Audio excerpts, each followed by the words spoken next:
Hola, te doy la bienvenida a el podcast El bienestar está en la mirada. Mi nombre es Adrián y en este episodio uno de los temas que ha estado surgiendo a lo largo de estos episodios anteriores es el tema del mito. Y el tema del mito, pues ¿qué con el mito? ¿Qué hay allí en relación al bienestar? Evidentemente, dado que ese es el centro núcleo en el que estamos orbitando todas nuestras conversaciones en este canal. ¿Qué con el mito? A ver, de entrada el mito para mí es la versión honesta de lo que yo me digo a mí para dar cuenta de la realidad como yo la vivo. Y eso, claro, requiere que yo me pasee por mis jardines internos, vamos a decir. Que yo identifique qué hay, dónde está o cómo está o en qué medida o de qué manera puedo yo describir las cosas que me pasan. Y hay cosas que conectan con otras y hay cosas que se escapan de esa narrativa y luego de alguna manera las podría yo acomodar y de ahí vuelvo a revisar y ya se movió, ya cambió, puede ser, o permanece, también puede ser, y yo empiezo a darme cuenta de mí, es decir, yo empiezo a ser consciente de que hay una manera en la que yo me entiendo a mí. No todo está en palabras, evidentemente, pero cuando yo hago ese ejercicio de yo me cuento a mí mi vida, hay un poder, vamos a llamarle. Ahorita no voy a meterme en temas de poder tan profundamente, pero sí una capacidad personal de hacer sentido o dar sentido a cosas que de otra manera sin mí no tendrían sentido. Es decir, yo puedo atribuirle características a las cosas y ese es un poder y en la medida en la que lo hago consciente es también una responsabilidad y me puedo encargar, que esa es la parte que es poderosa. Yo me puedo encargar de mi mito. Ahora, yo decía en el episodio anterior que grabé, que era el inconsciente y el bienestar, eh, que consideraba al inconsciente una creencia. Y lo fundamentaba mucho en esta manera de mirar de mi parte, que es que todo es un mito. La ciencia es un mito, todo es una mitología finalmente en la medida siguiente. Todo lo que me cuento, todo lo que yo me pueda contar y todo lo que yo pueda ver delante de mí, de acuerdo a lo que estoy mirando, siempre va a ser menos de lo que es. Nunca tengo acceso completo narrativo a mi realidad y eso no quiere decir que yo no tenga acceso a mi realidad y ese era el argumento de la vez pasada. Digamos, en sentido contrario de incorporar al inconsciente como parte de mi mito. Creo que todo es consciente, y las cosas de las que me doy cuenta son menos que el tamaño de mi conciencia. Para mí mi conciencia no es de lo que me doy cuenta, sino es todo eso que se da cuenta de sí, que yo decía, eh, sí, muy al principio, me parece que incluso en la introducción del podcast hablaba de esa manera. Y lo sostengo, o en todo caso incremento por sobre de esa misma idea. Eh, la conciencia para mí es eso que se da cuenta de sí, eso que dice yo soy, y que me antecede en mi nacimiento, digamos, en esta vida, y que me trasciende en el sentido de cuando Adrián haya muerto en esta vida, pues ese yo soy se sigue dando cuenta de sí. Y además lo puedo ver en muchas otras versiones. En general a lo que le llamamos vida son muchas maneras distintas de... o a la que le llaman vida, porque para mí vida es algo más extenso incluso, pero yo diría que el fuego es consciente de sí, por ejemplo. Yo diría que los objetos que aparentan estar inanimados son conscientes de sí y están hechos de ese mismo barro, decía hace no mucho una persona en un podcast que escuché. Todos estamos hechos del mismo barro. Entonces, y yo diría que ese barro es la conciencia. Para mí, lo que tal vez en otras épocas en sus mitos era el éter, o esta idea de eso sutil que está ahí y que lo permea todo. Eh, sí, para mí sería la conciencia. La conciencia es todo, no hay nada que esté fuera de lugar. Y en ese sentido no está fuera de lugar porque justo como está acomodado es la forma en la que esa conciencia opera para sí. Y dentro de esas maneras de operar, se da cuenta de sí en diferentes expresiones de toda sí misma. Todo esto, pues claro que apunta a un mito. Es decir, validar esto requeriría poder salirse de eso, contrastarlo y decir, esto es así porque aquí está su límite. Es decir, como todo sistema. Los sistemas solo funcionan cuando ponemos límites. Y por eso para mí los sistemas tampoco son necesariamente tan útiles o infinitamente útiles. Justamente esa sería una mejor manera de ponerlo. No son infinitamente útiles. Los sistemas sirven como el inconsciente pudiera ser un sistema o pudiera ser una manera de entender las cosas en relación con otras, que es mucho de la forma sistémica de entender. Y eso requiere que haya una partición, una división entre las cosas. Cuando la conciencia se da cuenta de sí, no es que se dé cuenta de sí en relación con algo más. No es un sistema. Por lo tanto, no puede ser abarcado por la comprobación y el ánimo de comprobar siempre va a quedarse corto respecto de eso que está ahí. Y por lo mismo es el límite de todo lo que podemos articular narrativamente y por lo mismo le llamo mito. Justamente porque no puedo comprobarlo y siempre va a tener que radicar en donde yo deposito mi propia creencia y le doy poder a esa forma de explicar las cosas. Si le doy poder a las matemáticas porque se me valida una y otra vez de forma mecánica o de forma, podemos decir, incluso creativa.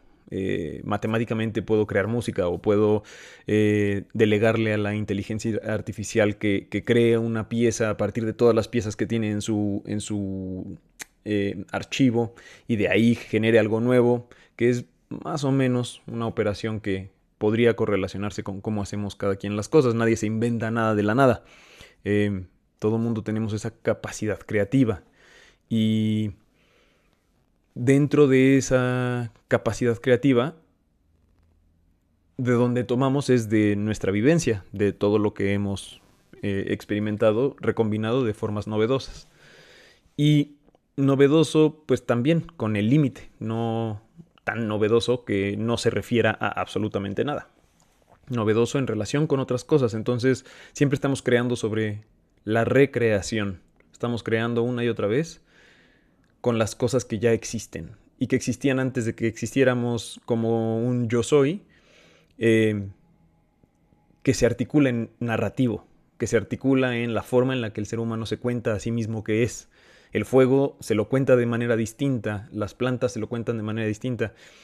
Cada asunto de lo que podríamos nombrar de sí misma se da una cuenta distinta, cada conciencia. Entonces, entendiendo este planteamiento, podemos decir que lo que me cuento siempre es menos de lo que es. Yo puedo describir un grupo limitado de cosas, interrelacionarlas de manera muy compleja en el lenguaje y en la lógica, pero siempre va a ser más corto que de lo que de hecho está pasando. Y no importa en dónde me obsesione, podría ser la palabra, hasta dónde me clave en un solo punto de las cosas, siempre va a tener más riqueza de la que yo pudiera describir e incluso rastrear. Entonces hay un gran misterio que siempre va a estar ahí activo hasta donde yo tengo la mirada, digamos. Mi mirada no abarca más allá de ese gran misterio, no puede contener el gran misterio y dar razón de ello, lo cual desvelaría ese misterio y diría, claro, helo aquí, esto es así.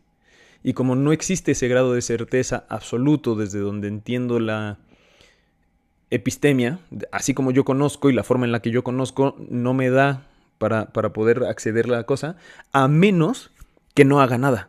Es decir, que no sea un proceso lógico-racional. Yo puedo simplemente dar cuenta de mi existencia al estar en absoluta quietud. En la medida de eso en la que yo puedo no anclarme en la identidad que yo tengo de mí mismo a nada de lo que yo experimento, ahí me doy cuenta de lo que soy, no de lo que estoy. Y esa es mi manera, digamos, esa es la que a mí me ha funcionado, es la que alimenta mucho de mi bienestar y yo diría esa es la raíz en la que mi bienestar desde donde emana y a donde regresa. Y justamente eso tiene que ver con un mito. Lo que estoy platicando es un mito. Yo eso no lo voy a poder nunca verificar en otras para alguien más. Solo lo puedo verificar para mí. Es decir, mi comunicación no permite que yo comunique algo que no sea un mito. Yo puedo dar razón de ese mito y puedo fundamentarlo todo lo mejor que pueda. Y no va a dejar de hacerlo un grado de confianza alto que pudiera yo transmitir, no hace que deje de ser un mito, no lo hace más verdadero, digamos.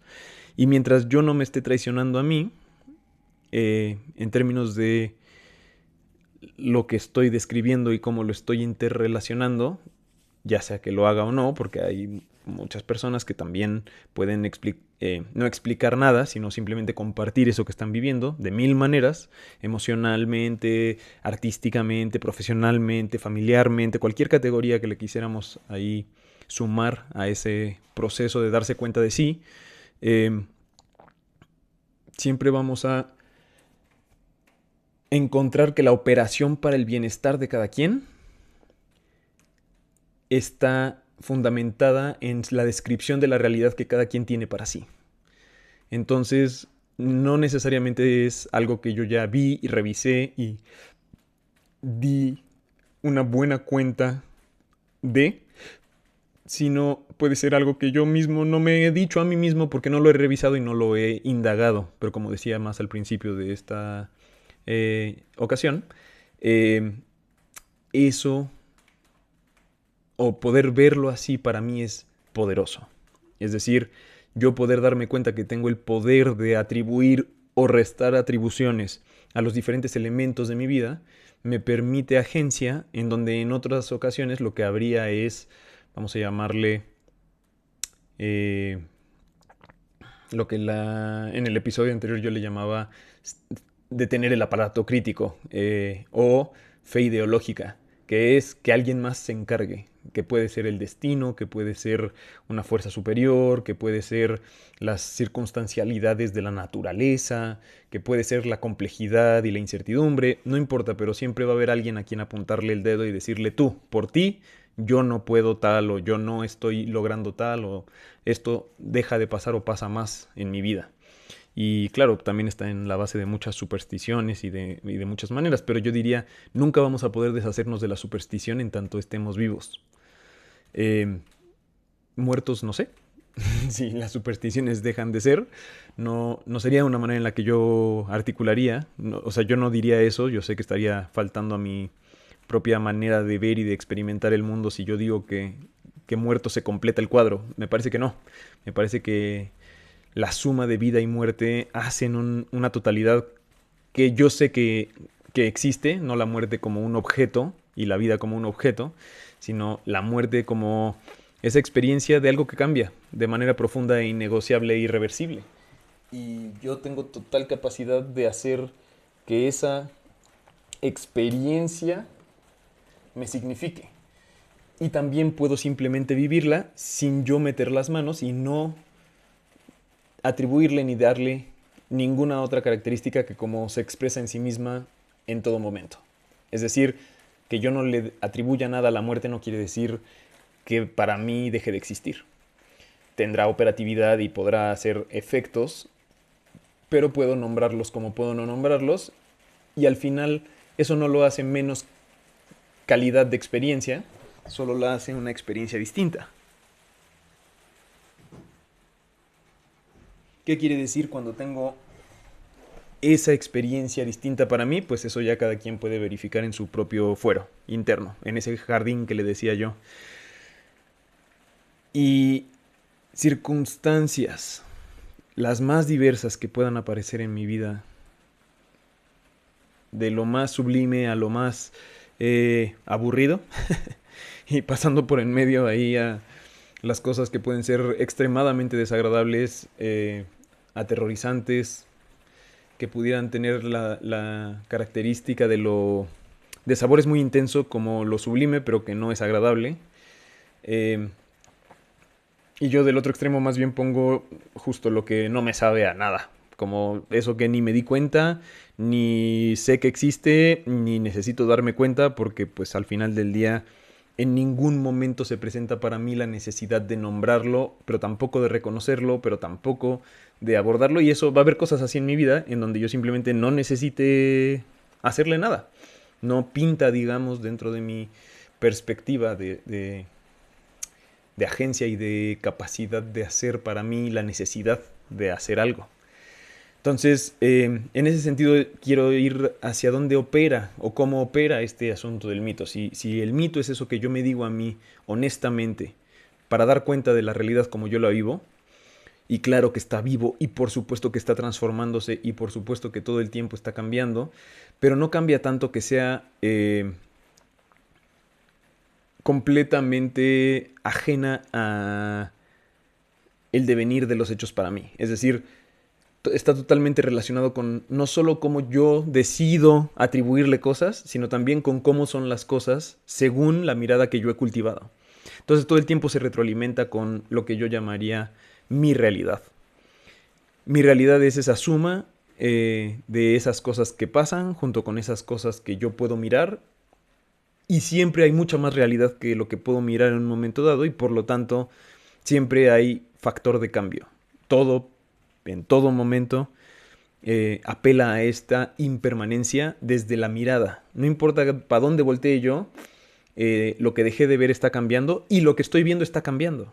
Y entonces no es de tal manera cambiante que nada, como esta imagen genérica de caos, en donde todo, no, nada tiene sentido, que no sería mi manera de describir caos, y también sé que esa no es la manera de ver caos de mucha gente, de muchas...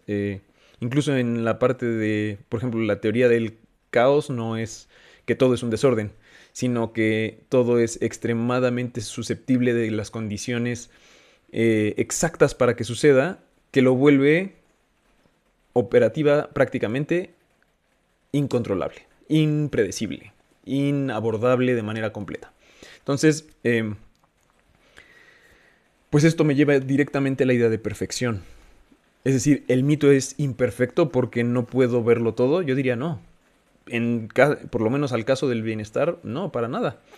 De hecho, eso es lo que permite para mí el bienestar. Es exactamente lo que permite un bienestar extremadamente eficiente que no necesita de saberlo todo para poder hacer de sí sentido, para poder ser para sí mismo completo.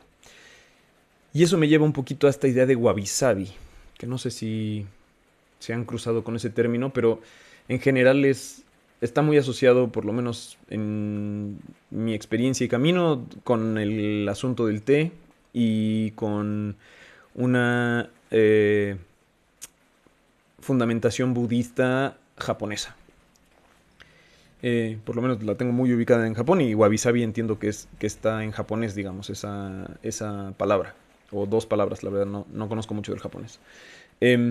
Pero lo que entiendo yo por wabi-sabi, en ese sentido, es que hay tres cosas que todo tiene. Que es, todo es impermanente, todo está incompleto y todo es incertidumbre. En una medida de la mirada, de nuevo, de quién mira. Si no hay nadie que mire, pues no, ni la impermanencia, ni la incompletud, ni la incertidumbre tienen ningún lugar. Pero como desde la mirada todo es impermanente, todo está incompleto y todo es incierto, eh, sin ahorita clavarme mucho en esas tres, simplemente podríamos decir, ya que yo tengo una claridad y me puedo entregar a esa impermanencia, entregar a esa incompletud, entregar a esa incertidumbre, lo que empieza a brillar para mí es que las cosas están completas, empiezo a tener este acceso a la esencia de la cosa y empiezo a poder experimentar sin lugar a duda eso que está sucediendo, sea lo que sea lo que estoy mirando. Entonces yo tengo acceso a la completud, a la esencia y a la experiencia de todo lo que parecería que es impermanente, incompleto e incierto.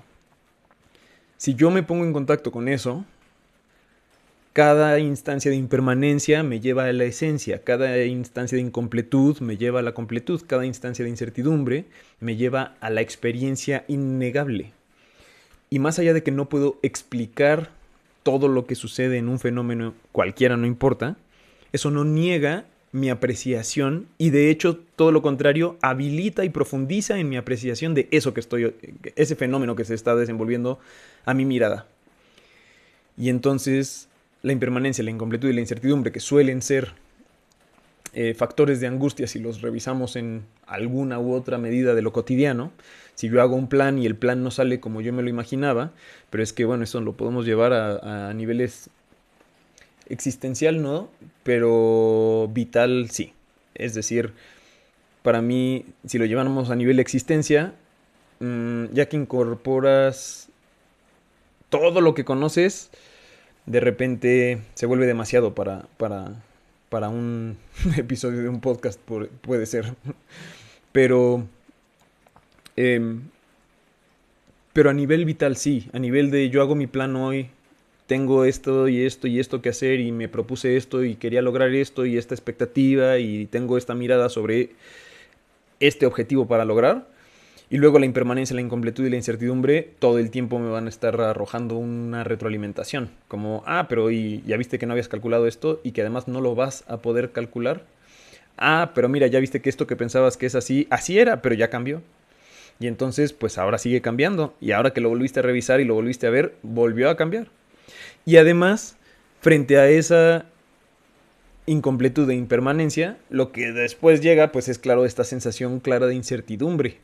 Pero entonces ya no sé hasta qué grado ocupo y qué grado desocupo, qué me toca, qué no me toca, qué hago, qué no hago. Entonces, bueno, esto también me remite mucho a esta idea de no hacer, que es más taoísta o lo ubico dentro de esta perspectiva que sería china, por lo menos en el idioma en el que lo conozco, que es Wu Wei. Ese Wu Wei es idioma chino y justamente no es tanto no hacer, sino hacer según el flujo de la propia cosa. Y diría, ya que estoy en esa mirada que me permite ver la impermanencia en mi propia existencia, ver la incompletud en mi propia existencia, entender y penetrar la incertidumbre, que no saber, porque justo la incertidumbre es no saber, pero sí entender que eso es así, me permite conectar con la completud, la esencia y la experiencia misma de la cosa que es innegable. Entonces la incertidumbre no es tanta que no haya experiencia. La incompletud no es tanta que no tenga yo la capacidad de tener experiencias completas, en el sentido de cuando bebo una taza de té, aunque no pueda describir todo lo que está pasando, es innegable que tengo la experiencia de beber esa taza de té. Y yo puedo jugar con las definiciones, con lo que no puedo jugar es con mi honestidad. O, en el caso del mito, lo que no hacemos es, para que sea el mito como lo estoy planteando ahorita, es ser deshonesto. Si no lo detecto, no lo detecto. Si sí lo detecto, sí lo detecto. Lo más importante para el mito es que a mí me valide de una manera directa mi experiencia. Que yo a mi experiencia le pueda tener confianza. Y entonces es una retroalimentación en donde también mi experiencia me dice, bueno, claro, yo no te puedo dar la garantía absoluta de nada, y de todas maneras el hecho de que lo estás experimentando es suficiente para que lo puedas disfrutar, y aquí es donde conecta con el bienestar. No estás obligado a disfrutar nada, no estás obligada a disfrutar nada. Estás conectando con esa cosa que puede ser que disfrutes. Y para eso hay un descubrimiento, hay un ejercicio de libre albedrío y un ejercicio de la voluntad y un ejercicio de la propia acción. Y claramente para mí, en este caso lo conectaba con Wu Wei, claramente para mí seguir el flujo de la cosa como es la manera en la que para mí se activa la forma más estable y la forma más plena de disfrute. De disfrutar la propia existencia, que era la definición de bienestar que yo planteaba en un inicio. Entonces, claro, el mito para cada quien activa o desactiva en la medida en la que yo puedo hacerlo consciente y tener claro que ese mito no lo voy a poder agotar nunca. Lo veo desde esta mirada wabi sabi, lo veo desde esta agencia Wu Wei, y lo que tengo es perfección. El mito perfecto. No el mito perfecto en un sentido, la última ley del universo, la que agotó todas las posibilidades y la que determinó para siempre la existencia de todas las experiencias, sino la que ahorita tengo acceso es la que refleja cómo estoy en este momento.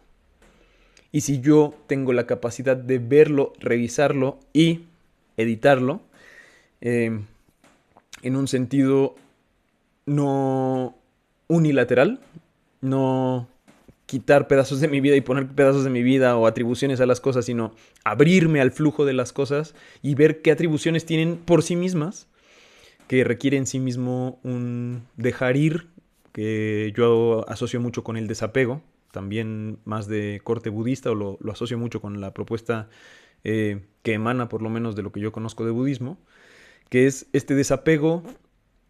No quiere decir abandonar, no quiere decir soltar en el sentido de solamente en el sentido de no aferrarse, que no es lo mismo que ser indiferente. Y veo que muchas personas tienen muchas complicaciones haciendo esa distinción, sobre todo en relación con el budismo, como la gente asocia ese desapego con indiferencia.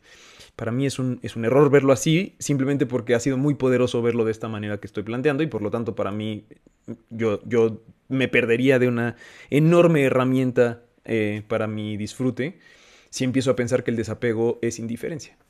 Eh, yo diría que mágico el desapego, en la medida en la que si yo no intervengo de manera deseosa, que también, seguramente por ahí puede haber un episodio de deseo y bienestar, pero si yo despojo de deseo mi mito, si yo no deseo que sea de una cierta manera, sino yo puedo conectar con el flujo de mi vida como se está apareciendo y conectar con esos eventos una y otra vez, con ese fenómeno constante e imparable de mi existencia, de manera constante y de manera presente, el mito empieza a tener coherencia.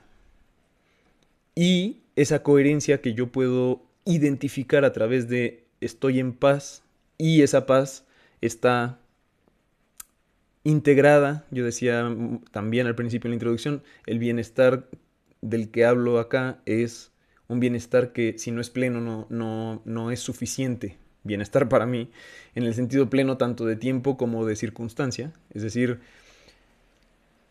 independiente de los eventos que estén sucediendo, pero también estable en el tiempo.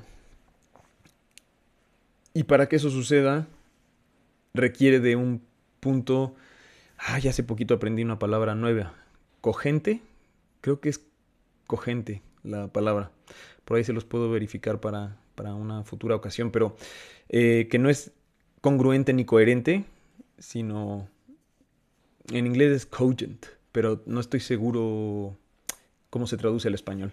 Pero justamente es esta idea de que la cosa en sí misma tiene un estado interno de alta armonía, lo voy a llamar, como yo lo aprendí. Hay una alta armonía. Y mi mito armónico, claro que me produce bienestar, tanto cuando me lo relato a mí por lo estético y digo, uy, qué hermoso, pero también cuando no lo estoy revisando constantemente y algo sucede que pertenece al mito al que yo estoy, digamos, viendo, o el que yo he en alguna medida visto. Que lo mismo pasa cuando no es coherente y algo me rompe mi mito. En la medida en la que yo tengo eso visto en tanto impermanente y en tanto este desapego del que hablaba hace rato, la carencia de indiferencia lo que me hace es cuidar mi mito, que no quiere decir defender mi mito contra los agentes que lo pudieran afectar, sino no hay nada que defender, es un mito. No es la verdad que tengo que estar escudando en contra del tiempo y del espacio. Por ahí, con esto cierro este episodio.